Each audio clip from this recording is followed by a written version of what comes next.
എല്ലാ കൂട്ടുകാർക്കും നല്ലൊരു രാത്രി ആശംസിച്ചുകൊണ്ട് മാമ്പഴത്തിന്റെ പുതിയ വീഡിയോയിലേക്ക് സ്വാഗതം. നമുക്ക് നേരെ രേവതിയുടെ സച്ചിയുടെ നാളത്തെ നല്ലൊരു പ്രൊമോ വിശേഷം കണ്ടാലോ. അങ്ങനെ ഇന്നത്തെ വിശേഷത്തിൽ നമ്മൾ കണ്ടു വർഷ ശ്രീകാന്തും തമ്മിൽ ഗംഭീര ഫോൺ വിളിയൊക്കെ നടത്തുവാണ്. അങ്ങനെ ഫോൺ വിളിച്ച് സ്വയം മറന്നവര് ഇരിക്കണ സമയത്ത് മധുസൂദൻ വന്ന് ആരെ ഫോൺ വിളിച്ചതെന്നൊക്കെ നോക്കുന്നുണ്ട്. അവസാനം ശ്രീകാന്താന്ന് മനസ്സിലായി കഴിഞ്ഞപ്പം മധുസൂദൻ അങ്ങോട്ട് പോയിട്ട് അത് മഹിമയുടെ ആ കാര്യങ്ങളൊക്കെ ചെന്ന് പറയാണ്. പാതിരാത്രി 12 മണി സമയത്തും മോള് വിളിച്ചോണ്ടിരിക്കുന്ന ആരെയാന്നറിയോ? അവനെയാണ്, ആ രവീന്ദ്രന്റെ മോനെയാന്ന് പറയാണ്. ഇതൊക്കെ കേട്ട് കഴിഞ്ഞപ്പം സമനില തെറ്റിയ പോലെ മഹിമ ഇരിക്കുകയാണ്. ഇതങ്ങനെ വെറുതെ വിട്ട പറ്റില്ല, എത്രയും പെട്ടെന്ന് എന്തെങ്കിലും ചെയ്യണം എന്നൊക്കെ പറയുവാണ് മധുസൂദനോട്. പിന്നീട് കാണിക്കുന്ന പിറ്റേ ദിവസം നേരം വെളുത്തു കഴിഞ്ഞപ്പോ പതിവ് പോലെ തന്നെ രേവതി എഴുന്നേറ്റു വന്ന് ചായയൊക്കെ വെച്ച് രവീന്ദ്രന്റെ കൊണ്ട കൊടുക്കണം. രവീന്ദ്രന്റെ കൊണ്ട കൊടുത്തു കഴിഞ്ഞപ്പോ രവീന്ദ്രൻ ചോദിച്ചു, അല്ല മോളെ സച്ചി എഴുന്നേറ്റില്ലേന്ന് ചോദിക്കുക. ഇല്ല സച്ചിയേട്ടൻ വന്നില്ല എന്ന് പറയണം. വന്നില്ല? അതെന്താ? എന്തോ ലോങ് ഓട്ടോ അല്ലേ, ഓട്ടോ ഉണ്ടെന്ന് പറഞ്ഞു. അപ്പൊ എന്നോട് ഫുഡ് കഴിച്ചിട്ട് കിടന്നോളാൻ പറഞ്ഞു, അതാന്ന് പറയണം. ഓ അങ്ങനെ. പിന്നീട് ചന്ദ്രമതി അങ്ങോട്ട് വരുന്നുണ്ട്. ചന്ദ്രമതി രേവതി ചോദിച്ചു, നീ എന്താ നേരത്തെ എഴുന്നേറ്റെന്നൊക്കെ ചോദിക്കുക.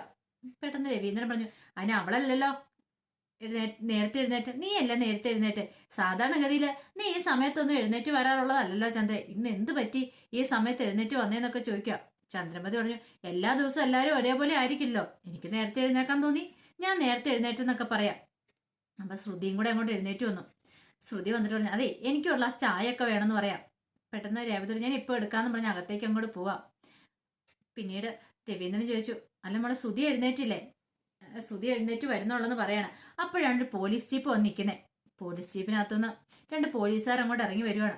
ഇറങ്ങി അവരെ കണ്ടു കഴിഞ്ഞപ്പം പെട്ടെന്ന് ചന്ദ്രമതി ഓർത്തെന്താ സച്ചിനെ പിടിച്ചോണ്ട് പോകാൻ വന്ന സച്ചി എന്തോ തല്ലുകൊളുത്തരം കാണിച്ചിട്ടുണ്ട്, അതൊക്കെയാന്ന് ഓർത്തോണ്ട് ചന്ദ്രമതി ഭയങ്കര അങ്ങോട്ട് സന്തോഷിച്ചു. ഈ സമയം അവരകത്തേക്ക് വരുവാണ്. രവീന്ദ്രനെ കണ്ടപ്പോൾ ചോദിച്ചു, ആഹാ ഇത് സാറിന്റെ വീടാരും ചോദിക്കും. അതെ എന്റെ വീടാ. അല്ല ബൈക്ക് മോഷ്ടിച്ചിട്ട് ബൈക്ക് തിരികെ കിട്ടിയില്ലായിരുന്നു ചോദിക്കണം. ബൈക്കൊക്കെ കിട്ടിയെന്ന് പറയണം. അല്ല നിങ്ങൾ ആരന്വേഷിച്ചു വന്നാന്ന് ചോദിക്കുക. ഞങ്ങള് സുധീന്ദ്രനെ അന്വേഷിച്ചതാ, സുധീന്ദ്രന്റെ വീടല്ലേ എന്നൊക്കെ ചോദിക്കുന്നുണ്ട്.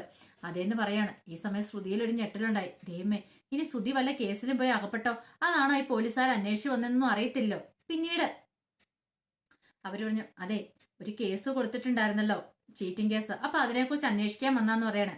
നീലിമേന്ന് പെണ്ണ് 50 ലക്ഷം കൊണ്ട് കടന്നു കളഞ്ഞെന്നൊക്കെ പറഞ്ഞോണ്ട് അപ്പൊ അതിനെക്കുറിച്ചൊന്ന് എൻക്വയറി നടത്താൻ വന്നാന്ന് പറയാം. പിന്നീട് ശ്രുതി വന്നു കഴിഞ്ഞപ്പം ശ്രുതിയോട് അതിനെക്കുറിച്ചൊക്കെ ചോദിക്കുന്നുണ്ട്. എല്ലാം കേട്ട് കഴിഞ്ഞപ്പം ശ്രുതി പറഞ്ഞു, അതെ എനിക്ക് അവളെ കുറിച്ച് കൂടുതലായിട്ടൊന്നും അറിയത്തില്ല, ഞങ്ങൾക്ക് 1 വർഷത്തെ പരിചയമുള്ളൂ എന്നൊക്കെ പറയുവാണ്. അങ്ങനെ പോലീസുകാർ അത് എല്ലാം എഴുതിയൊക്കെ എടുക്കുന്നുണ്ട്. അങ്ങനെ പോകാൻ തുടങ്ങിയപ്പോഴാണ് രേവതി ചായയായിട്ട് അങ്ങോട്ട് വരുന്നുണ്ടേ. അപ്പൊ ശ്രുതിക്കുള്ള ചായയായിട്ടാ വന്നേ. രേവതിനെ കണ്ടതും ആ പോലീസുകാരൻ രേവതിയോട് ചോദിച്ചു, അല്ല നീ എന്താ ഇവിടെയെന്ന് ചോദിക്കുക. ആ ചോദ്യം കേട്ടതും രേവതി ഒന്ന് ഞെട്ടി. രേവതിക്ക് എന്തും മറുപടി പറയാനൊന്നും അറിയത്തില്ല. അല്ല അന്ന് നീ പോലീസ് സ്റ്റേഷൻ വന്നിട്ടുണ്ടായിരുന്നല്ലോ ആ ബൈക്ക് മോഷ്ടിച്ച കേസില്, നിന്റെ അനിയനാണല്ലോ ബൈക്ക് മോഷ്ടിച്ചേ, എന്നിട്ട് പിന്നെ നീ ആ വീട്ടിലേക്ക് തന്നെ മരുമോളായിട്ട് വന്നോന്ന് ചോദിക്കുക. ഇത് കേട്ടതും ഒരു നിമിഷം ചന്ദ്രമതി എല്ലാവരും ഞെട്ടിപ്പോയി. രേവതിക്കാണ് എന്ത് ചെയ്യണമെന്ന് അറിയത്തില്ല. കാരണം എല്ലാവരും അറിഞ്ഞിരിക്കുന്നു തന്റെ അനിയനാണ് സച്ചിയുടെ ബൈക്ക് മോഷ്ടിച്ചെന്നുള്ള കാര്യം. പെട്ടെന്ന് ചന്ദ്രമതി ചോദിച്ചു, ഇവളുടെ അനിയനാണോ ബൈക്ക് മോഷ്ടിച്ചെന്ന് ചോദിക്കും. അതെ. അപ്പൊ നിങ്ങളതെല്ലാം പറഞ്ഞ് ഒത്തീർപ്പാക്കിയായിരുന്നു ചോദിക്കണം. രവീന്ദ്രനും എന്ത് മറുപടി പറയണമെന്ന് അറിയില്ല. രവീന്ദ്രനും ഇതിനെക്കുറിച്ച് അറിയില്ലായിരുന്നു. സച്ചി ആരോടും പറയണ്ടെന്നു പറയുകയും ചെയ്തായിരുന്നു. രേവതിക്ക് ആ പാടെ വിഷമായിപ്പോയി. പിന്നീട് ആ പോലീസുകാർ അങ്ങോട്ട് പോവാ. രവീന്ദ്രനോട് പറഞ്ഞു, സാറിന്റെ നല്ല മനസ്സ്, അതുകൊണ്ടല്ലേ ഈ പെൺകുട്ടിക്ക് നല്ലൊരു ജീവിതം കൊടുത്തേ, ഈ പെൺകുട്ടി പാവം എന്നൊക്കെ പറഞ്ഞിട്ട് അവരും കൂടെ പോകുന്നേ. പക്ഷെ പിന്നീട് ചന്ദ്രമതി അങ്ങോട്ട് രേവതിനെ അങ്ങോട്ട് ഭയങ്കരമായിട്ട് ചീത്ത പറയണം. അല്ലേലും എനിക്ക് അറിയായിരുന്നു നിന്റെ കുടുംബം അത്തരത്തിലുള്ളൊരു കുടുംബമാ. അപ്പം വീട്ടിലുള്ളൊരു മുഴുവൻ കൊള്ളക്കാരല്ലേ, വെറുതെ അല്ല അങ്ങനെ വരട്ടെ. അപ്പൊ പൂ കെട്ടാന്നുള്ള പേര് മാത്രമേ ഉള്ളൂ, അതിൻ്റെ ഇടയ്ക്ക് സൈഡ് ബിസിനസ്സും ഉണ്ടല്ലേ, കള്ളത്തരങ്ങളൊക്കെ കയ്യിലെടുത്ത് വെച്ചിരിക്കില്ലേ. അപ്പൊ നിന്റെ അനിയൻ കോളേജിലേക്കാന്നും പറഞ്ഞ് മോഷ്ടിക്കാൻ പോകുന്ന അല്ലേടി എന്നൊക്കെ ചോദിക്കുക. രേവതി പറഞ്ഞു, അങ്ങനെയൊന്നും പറയില്ലമ്മേ, എന്റെ അനിയൻ അങ്ങനെയൊന്നും ചെയ്യുന്നവനല്ല, എന്റെ അനിയൻ എന്ന് പറയാം. പിന്നെ ചെയ്യുന്നവനല്ല പോലും, എന്നിട്ടാണോടി നാണം കെട്ടോളെ ഇങ്ങനെയൊക്കെ കാണിച്ചു കൂട്ടിയെന്ന് ചോദിക്കുക. അപ്പൊ വേറുള്ളവരെയും കൂടെ നാണം കെടുത്താനായിട്ട് കൊണ്ടുവന്ന മരുമോൾ എന്താണെങ്കിലും കൊള്ളാം, നല്ല ഒരിടത്തുനിന്ന് തന്നെയാ രവിയേട്ടൻ കൂട്ടിക്കൊണ്ട് വന്നേന്ന് പറയാം. എവിടെ നിന്ന് കിട്ടി ഇനയെന്നൊക്കെ ചോദിക്കുക. രവീന്ദ്രൻ ആ പടെ തല കുടിച്ചിരിക്കുക. എന്തേലും പറയാൻ പറ്റുമോ? രവീന്ദ്രനെ ഇതിനെ കുറിച്ച് അറിയില്ലായിരുന്നു, അറിയുമായിരുന്നെങ്കിൽ രേവതിനെ രക്ഷിക്കുകയും ചെയ്താനും. പെട്ടെന്ന് രവീന്ദ്രൻ പറഞ്ഞു, ഇത് ചന്ദ്രമതി നീ വെറുതെ പ്രശ്നം ഉണ്ടാക്കാതെ മിണ്ടായിരിക്കാനൊക്കെ പറയുന്നുണ്ട്. പക്ഷെ ചന്ദ്രമതി മിണ്ടാതിരിക്കാൻ കൂട്ടാകില്ല. ചന്ദ്രമതിയുടെ സ്വഭാവമല്ലേ, എന്തേലും ചെറുതായിട്ടൊന്ന് വീണ് കിട്ടിയിട്ടുണ്ടെ പിന്നെ വെറുതെ ഇരിക്കുവോ? അതും രേവതിക്കായിട്ട് എതിരെ പ്രയോഗിക്കാൻ ഒരു ആയുധം കിട്ടിയതാ. അപ്പൊ അത് മാക്സിമം അങ്ങോട്ട് വിനിയോഗിക്കാൻ തന്നെ ചന്ദ്രമതി അങ്ങ് തീരുമാനിച്ചു. ചന്ദ്രമതി പറഞ്ഞു, ഇങ്ങനൊരു കുടുംബമാണെന്ന് അറിയുമായിരുന്നെങ്കിൽ ഒരു കാരണവശാലും അവിടെ നിന്ന് ബന്ധം പിടിക്കേണ്ട കാര്യമില്ലായിരുന്നു. അതെങ്ങനെയാ? രവിയേട്ടന് ഒരേ നിർബന്ധമല്ലായിരുന്നോ? ഇവളുടെ അച്ഛൻ വണ്ടിയുടെ മുന്നിൽ വന്ന് ചാടി മോളെ രക്ഷിക്കണമെന്ന് പറഞ്ഞിട്ട് ഇപ്പൊ കിട്ടിയില്ലോ കണക്കിന്. നല്ല ഒന്നാം തരം കുടുംബമാണെന്ന് പറയണേ. ഇനി എന്നാണോ എന്തോ വീട്ടിലെ സാധനങ്ങളൊക്കെ അടിച്ചു മാറ്റിക്കൊണ്ട് പോകുന്നത്. എനിക്ക് സംശയമുണ്ട് ഈ വീട്ടിൽ നിന്ന് ഇവിടെ അടിച്ചു മാറ്റി ഇവളുടെ വീട്ടിലേക്ക് കൊടുക്കുന്നുണ്ടോ എന്നൊക്കെ. രേവതിയെ സംബന്ധിച്ചുള്ള ഏറ്റവും വലിയ സങ്കടമുള്ള കേസായിരുന്നു. ബാക്കി എന്ത് സഹിക്കാം. മോഷ്ടിച്ച ഒരാളുടെ കയ്യിൽ നിന്ന് പൈസ ഉണ്ടാക്കാന്ന് പറഞ്ഞാൽ രേവതിക്ക് ചിന്തിക്കാൻ പറ്റുന്നതിൽ അപ്പുറമായിരുന്നു. അച്ഛൻ ജീവിച്ചിരിക്കുന്ന കാലത്ത് പട്ടിണി ആയിരുന്നിട്ട് പോലും ഒരിക്കൽ പോലും അങ്ങനെ ഒരു ശ്രമം നടത്തുക അല്ലെങ്കിൽ അങ്ങനെ അതിനെക്കുറിച്ച് ചിന്തിച്ചിട്ട് പോലില്ല. പക്ഷെ ചെയ്യാത്ത കുറ്റത്തിനാണ് ഇപ്പൊ തന്നെ ശിക്ഷിച്ചുകൊണ്ടിരിക്കുന്നത്. അന്ന് അവനൊരു ബുദ്ധിമോശം കാണിച്ചു. പക്ഷെ എന്നും പറഞ്ഞുകൊണ്ട് എപ്പോഴും അതിനെക്കുറിച്ച് തന്നെ സംസാരിക്കേണ്ട കാര്യമില്ലോ. പിന്നെ രവീന്ദ്രൻ മന്ത്രി ചോദിച്ചു, അല്ല മോളെ സത്യം പറ, അത് അവൻ മോഷ്ടിച്ചാണോന്ന് ചോദിക്കാം. ഇത് കേട്ടൻ രേവതി പറഞ്ഞു, അവന്റെ അബദ്ധം പറ്റിയായിരുന്നു വെച്ചാ. പിന്നീട് സച്ചേനോട് പറഞ്ഞ സച്ചേടൻ പിന്നെ കുഴപ്പമില്ല ആരോടും പറയണ്ടെന്നൊക്കെ പറഞ്ഞ സച്ചേടൻ അത് സോൾവ് ആക്കി വിട്ടാന്ന് പറയാം. എന്നാലും മോൾക്ക് എന്നോടെങ്കിലും ഒരു വാക്ക് പറയാന്നൊക്കെ രവീന്ദ്രൻ പറയുന്നുണ്ട്. രേവതിക്ക് അത് വല്ലാത്ത വിഷമമായിപ്പോയി. രേവതിക്കാണെങ്കിൽ ഇങ്ങനെ ഒരു സംഭവം ഇവിടെ നടക്കുമെന്ന് പ്രതീക്ഷിച്ച പോലും അല്ലോ. കാരണം സുധീന്ദ്രനെ കുറിച്ച് അന്വേഷിക്കാൻ വന്നു കഴിയുമ്പം ഇപ്പൊ തന്റെ കാര്യത്തെക്കുറിച്ച് ചോദിക്കുന്നോ അങ്ങനെയൊന്നും ഓർത്തു പോലില്ല. രേവതി വല്ലാത്ത വിഷമത്തിലായിപ്പോയി. രവീന്ദ്രൻ ഇവിടെ സങ്കടപ്പെടേണ്ട മോളെ, വിഷമിക്കാതിരിക്കുക. ആർക്കാണെങ്കിലും ഒരു അബദ്ധമൊക്കെ പറ്റൂല്ലോ എന്ന് പറയാം. ഈ സമയം ചന്ദ്രമതി പറഞ്ഞൊരു കാര്യം ഞാൻ പറഞ്ഞേക്കാം. മേലാൽ ഇവളുടെ വീട്ടുകാർ ഈ പഠിക്കകത്ത് കയറിപ്പോയാൽ എന്നൊക്കെ പറയാണ്. കാരണം അവര് വരുന്ന എന്തിനാന്ന് പോലും പറയാൻ പറ്റില്ല. ഇവിടുന്ന് എന്തെങ്കിലുമൊക്കെ അടിച്ചു മാറ്റിക്കൊണ്ട് പോകാൻ വരുന്നതായിരിക്കും. അങ്ങനെ അടിച്ചു മാറ്റാൻ ഞാൻ സമ്മതിക്കത്തില്ല.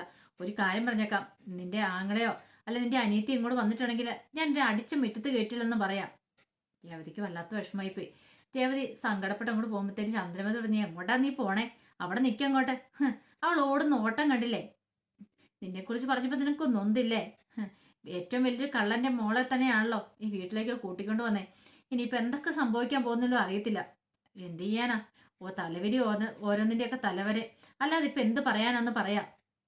പിന്നെ രേവതി സങ്കടപ്പെട്ട് അങ്ങോട്ട് പോകുമ്പോൾ രവീന്ദ്രൻ നീ എന്തിനാ ചന്ദ്ര ഇത്രമാത്രം കുറ്റപ്പെടുത്തിയത്? പാവം അവൾക്ക് ഒത്തിരി വിഷമമായെന്ന് പറയാം. പിന്നെ കുറ്റപ്പെടുത്തി അവളുടെ കയ്യിലിപ്പം അത്ര നല്ലതല്ലേ, അതുകൊണ്ട് ഞാൻ കുറ്റപ്പെടുത്തിയെന്ന് പറയാം. അതിന് അവൾ എന്ത് തെറ്റ് ചെയ്തിട്ടാ? അവളുടെ അനിയൻ അങ്ങനെ ചെയ്തേനെ അവളെ ചീത്ത പറയേണ്ട കാര്യമുണ്ടോ? പിന്നെ എല്ലാ ഒരു കുടുംബത്തിൽ തന്നെയല്ലേ.